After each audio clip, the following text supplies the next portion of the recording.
Hi everybody, this is Matt, a customer success manager here at SmartPass. With me is my coworker Vince. He'll introduce himself in just a moment.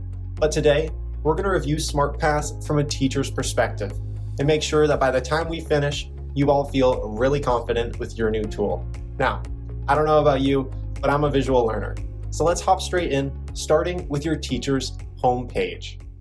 This page will allow your teachers to manage and monitor student movement into and out of their room with ease.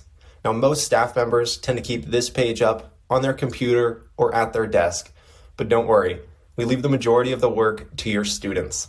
This page is just meant to allow you to monitor things as efficiently as possible. So you'll see any kids who are currently out of class right here. You can always click into a pass to get a little bit more information. Or if you ever want to look back at some previously ended passes, at the bottom of your screen, we've included a comprehensive list of all of your previous passes from your room. So it shouldn't be any trouble to look back at what happened yesterday or last week with a particular student. Then at the top of your screen, we've listed the date, the time, as well as the actual period that we're sitting in. So you'll see that we're in Mrs. Roberts' classroom, and it's currently period 4 of Thursday, June 13th. As I said, we do leave the majority of pass creation up to your students. But if you ever need to create a pass for a student, you can either hit Create Pass to create one for now, or Schedule Pass to create a pass for the future for a student. I'm sure by now you've noticed this giant pass request field on the right. Now, for the most part, your students will not require approval before creating a pass. However, to select locations like maybe a gym, a nurse, or a counselor, we might want additional approval. In that case, when a student creates a pass, it's going to send a pass request to their teacher. You'll be able to either approve or deny that request with just the click of a button, and that student will be allowed on their way. Now, if you're a teacher who operates out of multiple classrooms, you'll easily be able to switch between which classroom you're in by clicking right here on your classroom name.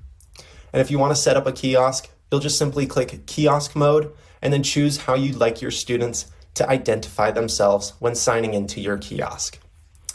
Now that you guys have a decent understanding of the screen in front of you, let's talk account settings. You can click on this icon on the top right to access a number of settings for your account, including notifications, as well as your classes tab at the top, where you can set up and accept your classes. As I said, this homepage is really a great way to manage student movement to a particular room, but you may be interested in viewing your entire campus as a whole, which can easily be done from our Hall Monitor tab. Merely click this Hall Monitor tab at the top of your screen, and this page is going to show every student who's currently wandering your halls on campus. If this screen is ever a little bit busy, you can search for a student using this search bar at the top, and each pass is actually color-coded based on where that student is currently moving. As you can see, we're currently counting down to show you how long students have currently been out of class. Once that time has been elapsed, it's going to turn bright red. So you as an admin or a teacher will easily be able to identify those kids who've been out of class for a little bit too long. And if maybe you walk into a halls and you find that Sammy's just on his phone or maybe talking with a few friends, you can also report that student using this little button at the bottom to create a record of that student's behavior in your hallways. Now, all you'll need to do is attach a quick message so you can explain to the Origin Room teacher and your administration exactly what was going on with Sammy in your hallways at that time. So attach a quick message, hit submit, and then send that student on their way. Make sure that they get to where they should. And every teacher at your school will be aware that Sammy was doing something in the hallways that he shouldn't have.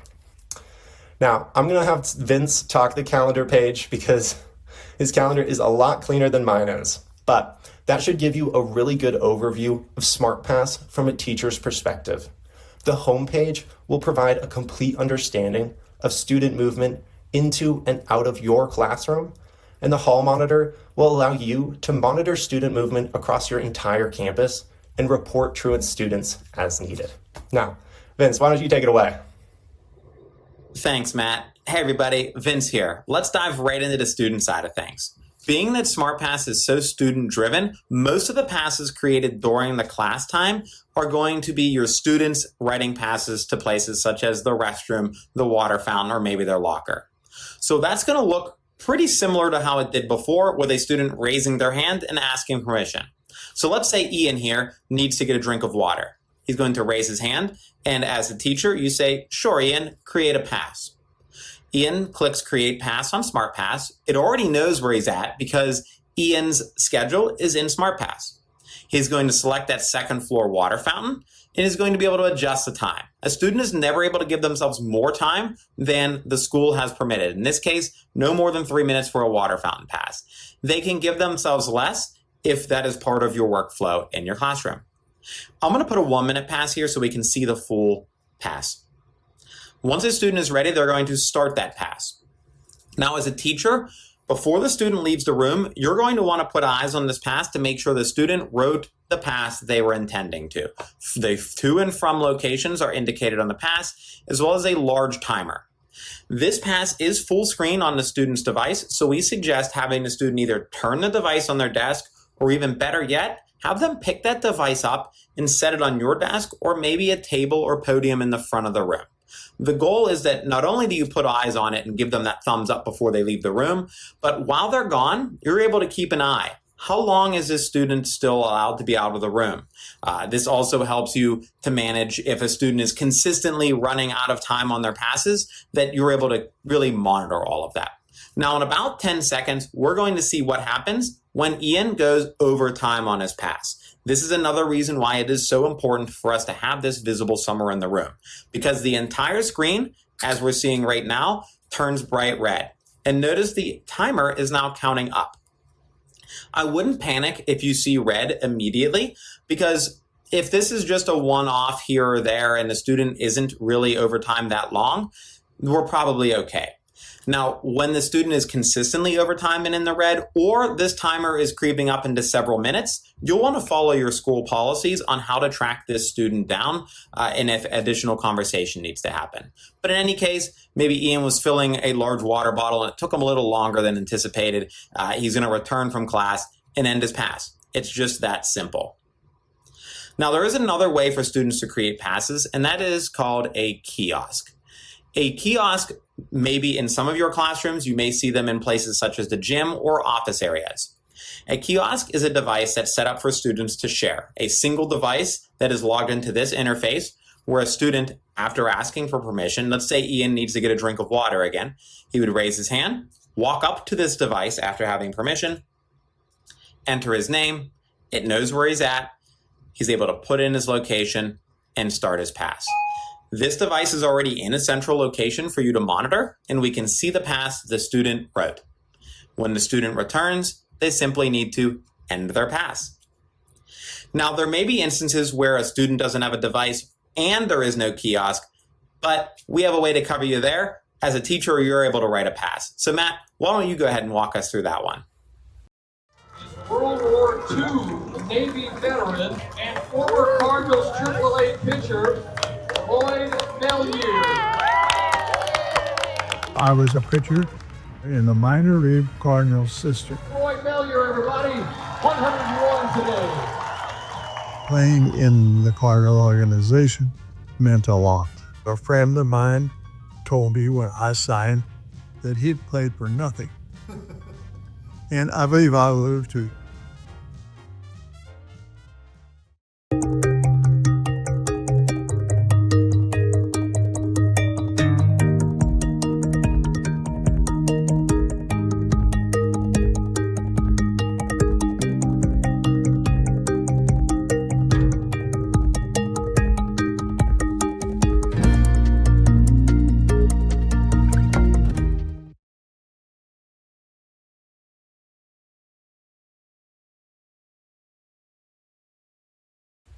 Oh, yeah, that's a great idea, Vince. Absolutely. So, as we mentioned a few times, SmartPass really is student-driven. So, students are going to do the majority of pass creation at your school, but there may be a few cases here and there. Maybe a student's cell phone and computer has died, Or maybe they've just already hit their pass limit for the day and they're requiring to leave class again. Students can have their pass limit overridden by a teacher creating a pass for them. So to create a pass for a kid in class with you, you can actually access your class roster right here and just hover over a student to create a pass for them. All you'll need to do is select where you want to send them. Almost always it's going to be something like a restroom or a water fountain. So you'd be given a quick overview of that pass, and you can send that student on their way as soon as possible. If you ever need to create a pass for a student who's not currently in your room, it's going to be a very similar process to a student's perspective. You're just going to hit Create Pass. You'll need to choose the specific student that you're sending, and then you just need to choose where they're wanting to go. So obviously, maybe you want to send this kid to the nurse, be given an overview, and you can send that pass. Now, if a student has already used their passes for the day, you're going to receive a brief notification letting you know how many passes they've already used. And it's going to allow you to either confirm or cancel that pass creation. We do this to manage any students who try to leave class in every period. So make sure you're not overriding too many passes unless necessary.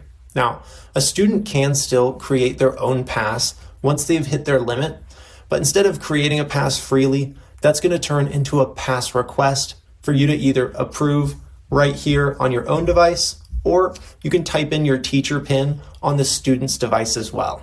Hey Matt, we actually just had a pass request come in here for Mr. Scott. Let's take a look at how to handle that. On the right-hand side, we can see pass requests. In this case, we can see that Ian wants to come down now to take a Unit 5 test. We know he wants to come now because it is indicated in the now versus the scheduled category. By approving that pass, we're able to start that pass automatically. Now, Mr. Scott's going to want to give thought before he hits the approve button because alternatively you could deny that pass, but Mr. Scott is okay with that student coming down because he's on his planning period. That pass started now because it was a now pass. If it was a scheduled pass, it would have started at the time indicated on the pass request before we hit approve. Now, while we're here, let's take a look at how to schedule a pass as a teacher. By clicking the schedule pass button, you'll be able to schedule a pass for sometime later in the day or later in the week. There are many reasons you may do this. As a teacher, maybe you need to see a student to make up a test or do some tutoring. For a nurse, maybe you need to have those reoccurring passes for medication, or counselors and social workers to work with students one-on-one. On the right-hand side, you'll be able to indicate a date and time for a pass. Maybe we need to see the student at 3 o'clock tomorrow. You're able to set this pass to repeat daily or even weekly. You'll want to decide how to set your pass. In this case, I don't need a repeating pass. You can have a pass set to be declinable. If you mark it as declinable, that student has the ability to say no to the pass. I don't want that student to be able to say no. I need them to come down, so I'm going to leave that set as off. This student is going to come down from Robert's room to Scott's room. By indicating the to and from on those, you'll be able to have that in the pass. I need to call down Emily, so I'm going to type in Emily's name. Alternatively, you can upload a list of students or even type in a student group and send multiple passes out at once. And I need this student to come down for a test.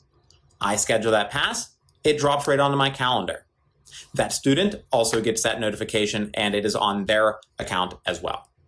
While we're here, you can see your weekly overview. For Mr. Scott, we can see that he has several passes coming out to and from his room this week. On the left-hand side, we can see a more detailed look. We can see that pass indicated there on the left, but we also can see, and that's actually tomorrow, here's today's, we can see Emily is leaving at 3:15 for an early dismissal. By clicking on that, we can get some more details, and then you have your full overview of the week, students leaving to and from your room. Now that we've looked at a scheduled pass, it is important to remember that a student can also request a pass and write a scheduled pass themselves. They would follow a very similar process on their end to schedule that pass. You saw the sign, and it was Smart Sign. Over 50,000 kinds of signs. For every need you have. They're high quality, durable, affordable, and customizable. We make the signs that run the world. Smart Sign. Yeah, that's us.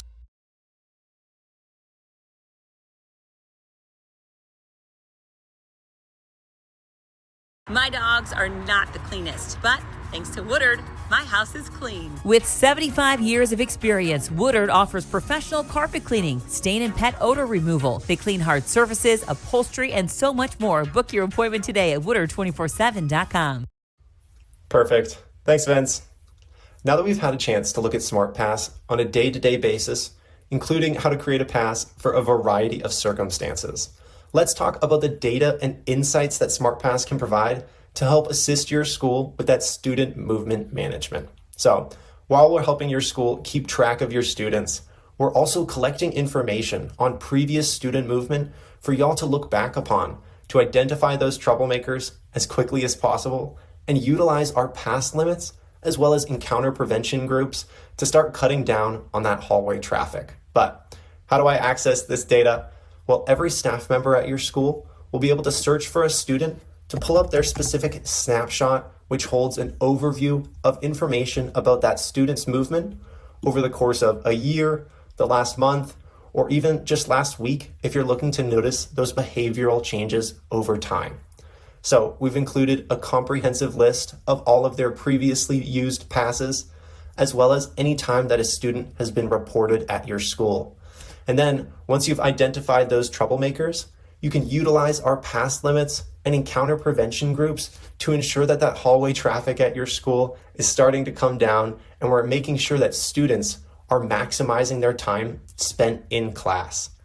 These dashboards are going to be perfect for those difficult parent-teacher conversations and can really help staff members better understand their students' decisions on campus. So make sure to take advantage of this awesome tool.